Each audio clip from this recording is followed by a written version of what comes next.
Oh oui, ça. Hey, vous en pensez quoi d'ailleurs de cette finale? On parlait comme quoi c'était du Ah. cinéma, mais je veux dire, le match 1, mon Dieu, que dire, Nicolas Ehlers qui décide d'aller commencer je veux dire, le match en Lyon à domicile, puis finalement, ben, même si Vegas était mené à 0-2, on réussit à l'emporter. Le match 2, cette fois-ci, c'est à l'inverse, c'est Seth Jarvis qui ferme les livres en prolongation. Et puis là, c'est ce troisième match à Vegas que Vegas l'échappe totalement, se fait remonter de 4 buts. Là, c'est pas rien quand même en finale de la Coupe Stanley. Et finalement, ben, on joue les héros en prolongation et on réussit quand même à atténuer ou du moins à stopper l'hémorragie puis finalement d'aller l'emporter en prolongation. Donc finalement, vous savez quoi, Vegas qui l'emporte de 1, je veux dire, c'est du cinéma, mais mon Dieu, que dire de tout cela? Moi, je suis juste surpris. Honnêtement, là, puis tu sais, on faisait la joke juste avant la série pour dire que toutes les games vont finir 2-1 parce que les deux équipes sont tellement structurées et bonnes défensivement qu'il n'y aura pas d'offensif. Là. Mais moi, je suis surtout surpris que justement, tu sais, c'est des équipes qui sont tellement structurées. Moi, ça m'étonne parce que le momentum swing d'un bord et de l'autre, ça n'a aucun espèce de sens. Tu sais, on dirait que une équipe prend les devants, l'autre équipe marque juste un but, puis on dirait qu'on est en train de perdre les pédales complètement. Là. Tu sais, dans le match numéro 3, la Caroline qui. Dans le match numéro 2, excuse, la Caroline qui remonte ça, puis que. Tu sais, parce que je fais juste vous rappeler, dans le match numéro 2, Caroline était flat, mais de chez flat pendant les 50 premières minutes. Là. Vegas avait juste à closer 10 dernières minutes, puis ça allait être peinard. Là. On allait s'en sortir et tout ça. Même chose pour le match numéro 3. I mean, je regarde ça, puis je me dis comment ces équipes-là font pour juste survivre en tant qu'équipe qui sont pas capables de garder leur composure quand le momentum swing le côté. En même temps, je me dis, je regarde qui sont dans les nets. Là, je comprends que Carter Hart et Frédéric Anderson avaient des bonnes séries avant la finale, là, mais on s'entend que c'est pas André Vasilevski puis Elias Sorokin de ce monde. Là. C'est humain à ce fuck comme goaler. Là. Ouais, c'est... Quel drôle de série. C'est pas parce que tu repenses au match d'hier, puis dans les choses auxquelles tu repenses à le but en prolongation qui est un but un peu bizarre. Tu repenses à la grosse troisième période des Hurricanes. T'oublies comme un peu à travers tout ça qu'en deuxième période, Mitch Marner est devenu Dieu lui-même puis il a marqué 3 buts en 8 minutes. Et t'oublies qu'avant ça, juste avant ça, il y a eu 2 buts qui ont été refusés. Vegas a passé à quelques pouces de marquer 6 buts en deuxième période. 6! Oui, c'est malade. C'est malade. Puis là, il va y avoir encore la grande question de est-ce que le quatrième but des Hurricanes, il y avait de l'obstruction sur les gardiens en même temps. Est-ce que tu peux pas blâmer un entraîneur de ne pas te challenger pour ça parce que, surtout dans cette situation-là, là, quand ton équipe n'a plus vraiment de momentum, tu prends le risque d'avoir un autre désavantage numérique. C'est en toute fin de troisième période à égalité. C'est très, très risqué. Surtout que c'est tellement difficile de renverser ces appels-là. Fait que, écoute, ça a été un match, ça a été quelque chose. Il y a eu de l'action, le changement de gardien. Je pense que là, c'est la série de Brendan Bossy jusqu'à la fin, puis advienne que pourra. Peut-être qu'on retourne à Kochetkov, mais encore là, il n'a pas gaulé depuis, je pense, novembre. Fait, tu veux-tu vraiment aller là? Anderson, je pense que les équipes vont commencer à le comprendre. Bossy, juste le fait que le gant soit dans l'autre main, peut-être que ça peut, le style est différent, peut-être que ça joue un rôle. Un gars qui a pas eu une drôle de saison, gagnait beaucoup de matchs, mais avec des chiffres un peu inquiétants. Fait que j'ai hâte de voir comment on va gérer ça. C'est une grosse victoire des Golden Knights hier. On l'a échappé, mais on est revenu juste en prolongation pour gagner ce match-là. Perdre ce match-là, ça aurait vraiment scié les jambes de l'équipe. Ça aurait été terrible. Mais en même temps, c'était les Hurricanes. Tu peux dire que tu étais à un mauvais rebond de gagner ce match-là. Je sais pas. C'est drôle comme final parce qu'on est à 2-1, Vegas, puis j'ai aucune idée de qui a été la meilleure des deux équipes. Je n'ai aucune idée de laquelle des deux équipes a été la meilleure depuis 3 matchs. Moi, ce qui me scie les jambes, c'est que surtout Vegas, depuis le début des séries, ça a été une équipe qui a été tellement dominante en troisième période. Demandez comment que le Mammouth de l'Utah se sent en cette troisième période. Ça a été une domination tout le long. Le nombre de remontées que Vegas ont faites en troisième période, que ce soit contre Utah, Anaheim ou peut-être même voyons, contre qui joue en fin, ou même le Colorado. Même le Colorado, on a eu besoin de quelques remontées en fin de match pour aller chercher des matchs dans ce balayage-là. Vegas, avant la finale, est plus 9 en troisième période dans les 3 premières rondes. Elle est moins 6 dans les 2 derniers matchs en troisième période. C'est fou. C'est ça qui me sidère vraiment. On dirait que tous les stéréotypes, tous les clichés qu'on s'attendait de cette série-là n'existent plus. Non, c'est malade. C'est malade. Et à travers tout ça, là, un nom dont je trouve qu'on parle presque pas assez, là, Brett Howden a plus de buts en série qu'en saison régulière. Il est rendu à 13 buts en série. Il en avait 12 en saison régulière. Puis Mitch Marner est tellement bon, puis la série est tellement folle qu'on oublie que ce gars-là est rendu à 13 buts en série quand il en avait 12 en saison régulière. Mon Dieu, quel est le drôle de série, Brett Howden, de cette explosion-là. Puis le pauvre qui a signé un contrat de 2,5 millions par année pour 4 ans avant le début de la saison. Ça aurait été pas mal plus, je pense, s'il avait attendu un an pour le signer, ce contrat-là. Mais non, des belles séries pour Howden. Puis il y en a beaucoup des gars qui font. Ivan Barbachev comme des belles séries. Braden McNabb a reçu une rondelle d'en face en début de match numéro 2. Il a joué 37 minutes hier. C'est surréel, man, cet effort-là. Je sais pas si vous avez vu. Un but qui bloque des tirs en masse, là, fait que, ouais. Je sais pas si vous avez vu la séquence là, en super ralenti avec le. Oui. Tu vois juste la face de Brandon McNabb. Non, je veux plus voir ça. Ça me hante. Moi, ce qui me faisait rire, c'est que genre, juste la fraction de seconde, t'as juste la face de Brandon McNabb qui est genre. Tu sais, je pense que ça savait intérieurement que ça allait mal finir. Là. Je regardais ça. Oh, tu sais, il devait dire, shit. Non, puis il racontait, je pense, c'est 20 points de suture qu'il avait eu.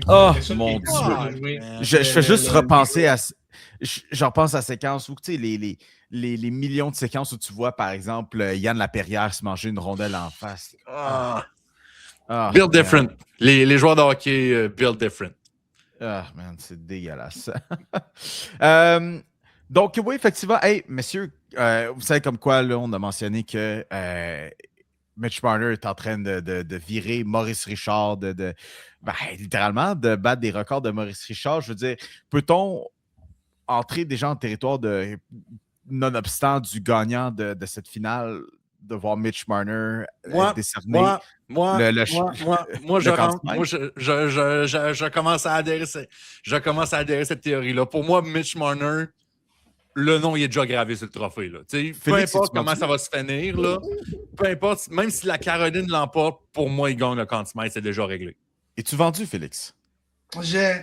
Écoute, l'affaire qui me fait pencher du bord à pop, c'est que je vois pas c'est qui le candidat clair. Mais t'en avais un seul, t'avais Frederick Anderson, là, il est rendu as. En fait, non, tu peux me défendre que Taylor Hall, Logan Stankoven, Jackson Blake le mériteraient. Tu peux me défendre ces gars-là, puis j'imagine que tu peux défendre Keandre Miller, qui serait un drôle de Conn Smythe, mais qui serait, tu sais, il y a des super belles séries, là, mais un défenseur qui excelle surtout défensivement, qui fait pas une tonne de points. C'est rare que ça gagne des trophées comme le Conn Smythe, mais c'est intéressant, puis écoute, ce serait drôle, je veux dire, ce serait objectivement extrêmement drôle que Mitch Marner gagne un Conn Smythe à sa première année loin de Toronto. Mais je pense qu'elle pourrait.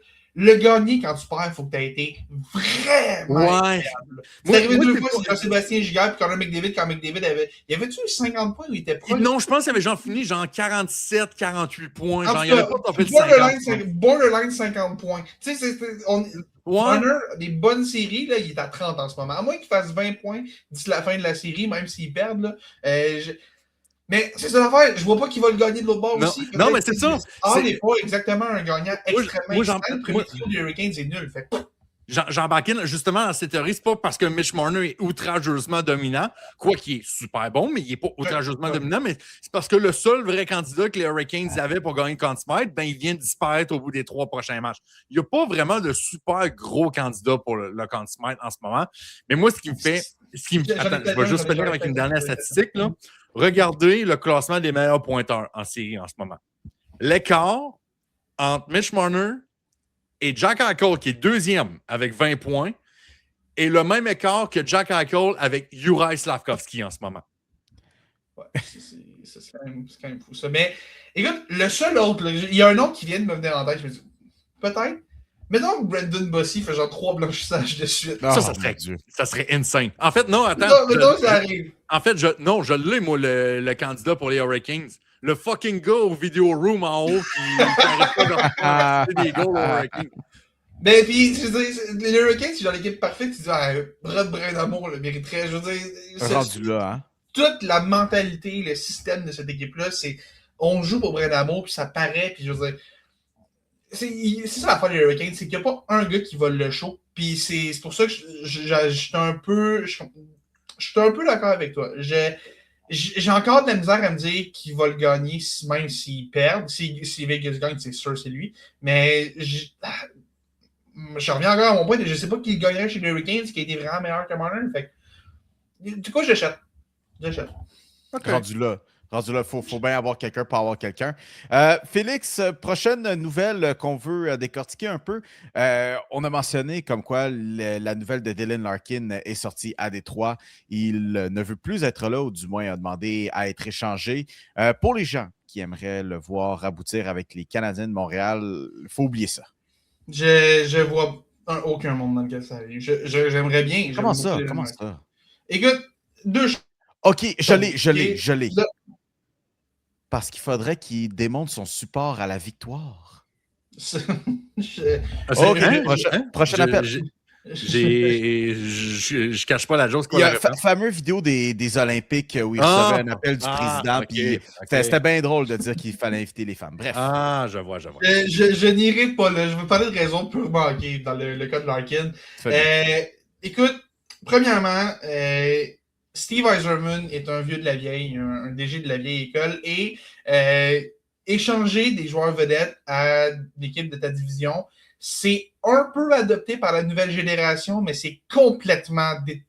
L'ancienne génération ne veut rien savoir de ça. Fait que, déjà là, de base, je vois aucun monde dans lequel il se dit, bagage, je vais l'échanger à l'intérieur de ma division. Parce que oui, il y a Montréal, mais il y a les Panthers qui ont le 9e choix qui pourraient être intéressés. Peut-être le Lightning qui se dit, on va se construire. On a essayé Panarin, peut-être qu'on essaye un autre swing, mais je vois pas un monde dans lequel on échange Larkin à l'intérieur de la division. Et même si Steve Yzerman décidait, regarde, tu sais quoi, je vais être ouvert, puis Larkin va aller à Montréal, je vais le considérer. Le seul autre problème, c'est que Montréal n'a pas ce que Détroit recherche. Détroit, en ce moment, là, on parle de Steve Yzerman. Le constat qu'on avait il y a quelques semaines sur ce show-là, c'est le Yzer Plan est un échec. L'équipe n'arrive pas à se qualifier en série. Dylan Larkin veut s'en aller parce que les Red Wings n'arrivent pas à se qualifier en série.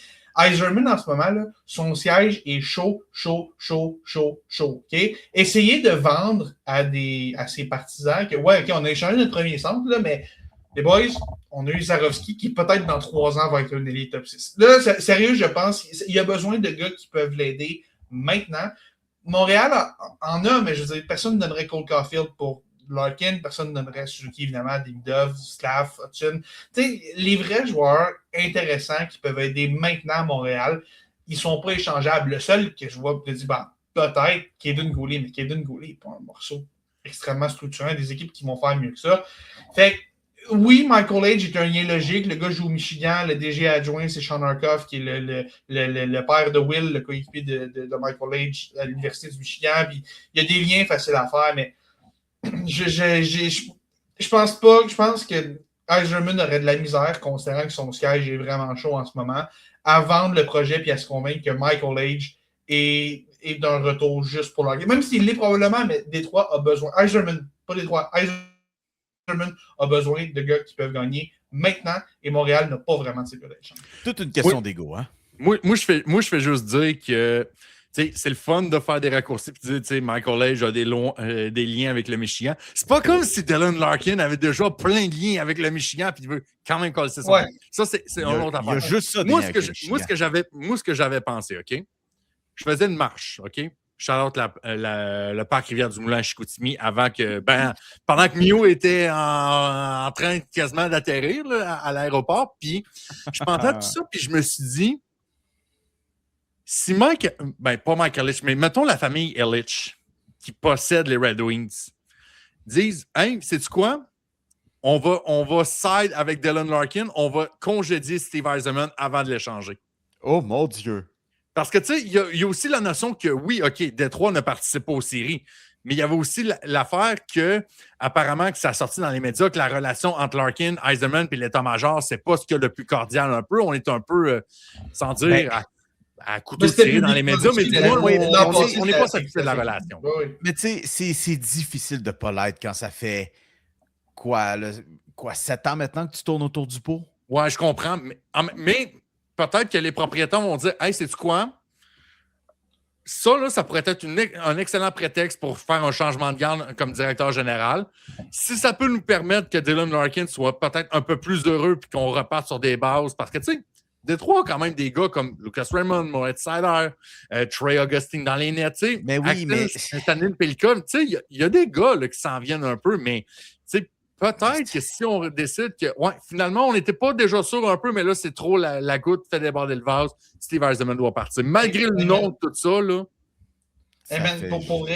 Pour vrai, en tout respect pour Larkin, puis j'ai dit sur le show, je pense qu'Yzerman aurait dû perdre sa job il y a probablement 2 ans de ça, là, mais si ce qui fait perdre sa job à Yzerman, c'est que Détroit s'ostine à garder un premier centre ordinaire, c'est en tout respect pour Larkin, il est bon. C'est un bon premier centre correct. Excellent deuxième centre, mais premier centre correct. C'est un gars de 70-80 points qui est bon sur 200 pieds. Là. Il y en a quand même une coupe de ça. C'est pas, mettons, Suzuki qui fait 100 points, Shifley qui fait 100 points.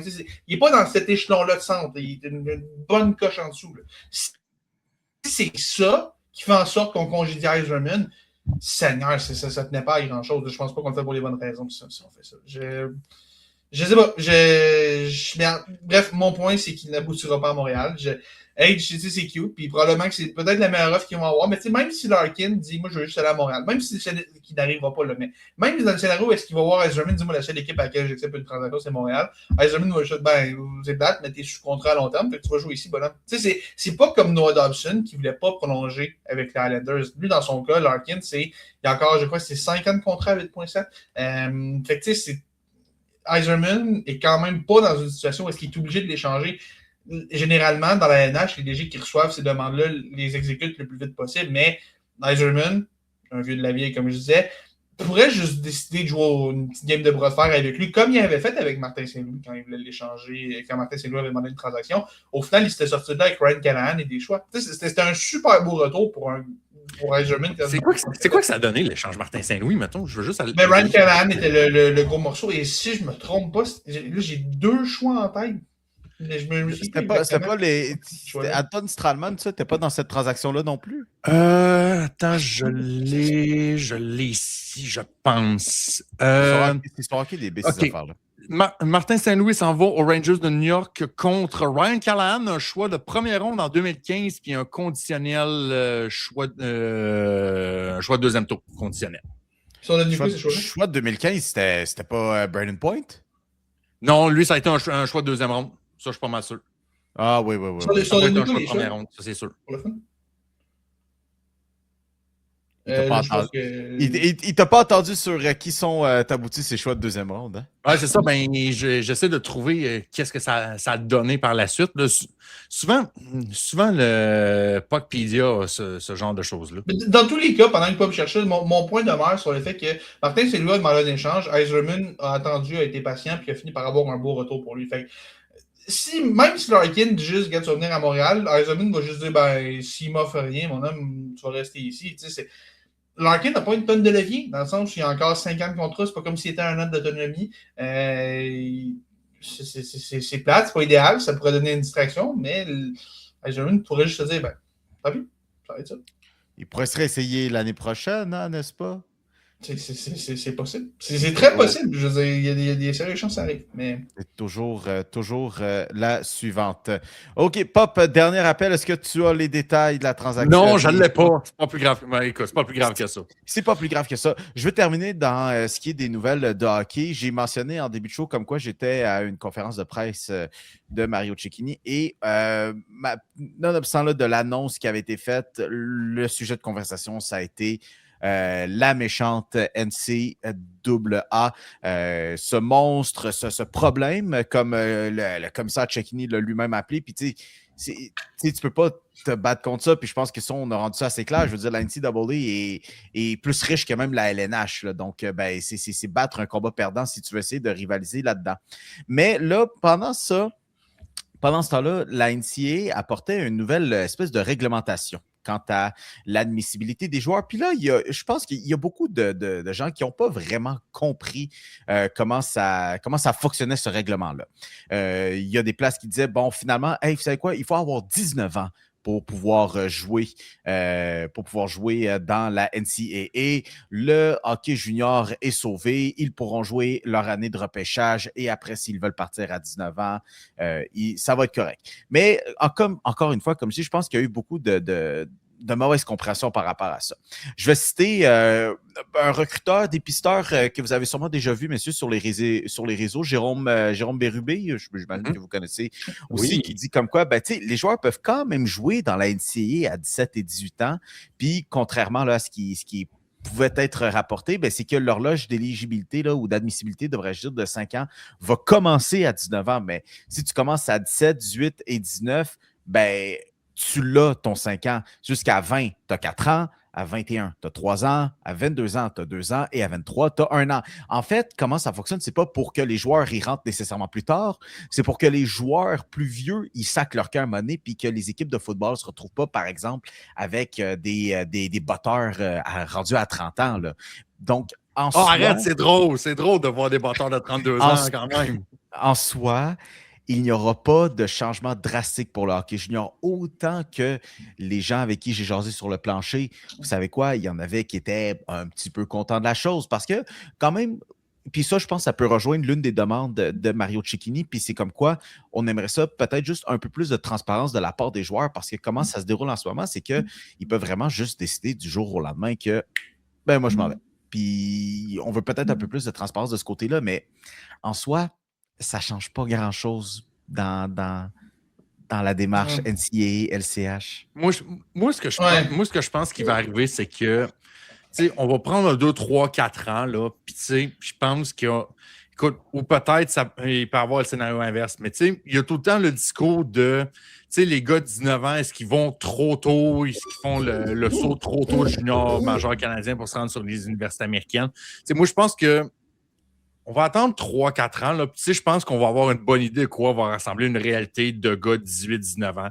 Ça va aller dans l'NCAA. Et puis, peut-être ça pourra décourager certains. Peut-être que ça va donner le message de « Hey, ça vaut la peine de jouer jusqu'à 19 ans, dominer peu importe si ce soit en Ontario, dans l'Ouest ou au Québec. Puis après ça, tu dis 19-20 ans, puis après ça, je m'en vais dans l'NCAA. » Si je ne suis pas déjà repêché entre-temps. Au moins, ce qui est déjà rassurant, c'est qu'il n'y a plus comme le double standard pour s'entendre avec les droits des joueurs si tu es issu de la Canadienne de la NCAA. Au moins, il n'y a plus ça. Mais moi, j'ai surtout hâte de voir dans 3-4 ans, ça va être quoi le message, puis comment l'expérience de ces 19 ans qui arrivent dans la NCAA. Face à des gars de 23-24 ans, là, on oublie un peu ce genre de choses-là, là, parfois. Là, c'est un gros step. Là.